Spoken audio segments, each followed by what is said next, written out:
Євангелле паводле Мацвея. Падышлі вучні да Езуса, кажучы: «Дык хто ж большы ў валадарстве нябесным?» Тады Езус паклікаў дзіця, паставіў яго сярод іх і сказаў: «Сапраўды кажу вам, калі не навернецеся і не станеце як дзеці, не увойдзеце ў валадарства нябеснае. Таму той, хто прынесіць сябе як дзіця гэтае, той будзе большым у валадарстве нябесным. І калі хто прымае адно такое дзіця ў імя маё, той мяне прымае.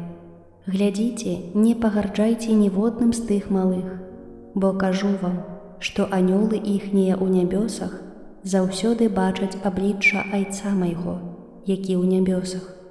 Як вы думаеце, калі ў нейкага чалавека было 100 авечак, і адна з іх заблукала, ці не пакіне ён 99 у гарах і не пойдзе шукаць тую, што заблукала? Калі ж удасца знайсці яе, сапраўды кажу вам, ён радуецца ёй больш, чым 99, якія не заблукалі. Так няма волі вашага Айца, які ў нябёсах, каб загінуў адзін з тых малых».